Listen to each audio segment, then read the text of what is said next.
আচ্ছা সামিয়া, আমরা সাধারণত কাদের ভোটার হিসেবে চিনি? কেন? পুরুষ ভোটার আর নারী ভোটার?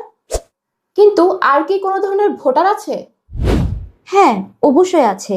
সুইং ভোটার বা বলতে পারো ভাসমান ভোটার, সুইং ভোটার, এরা আবার কারা?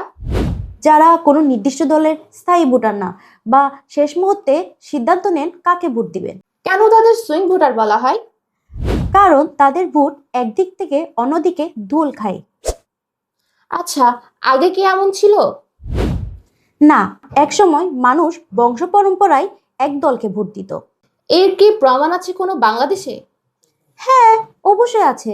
যেমন ধরো 2001 সালে আওয়ামী লীগ জোট 40.02%, বিএনপি জোট 40.97%, আর ব্যবধান মাত্র 0.95%।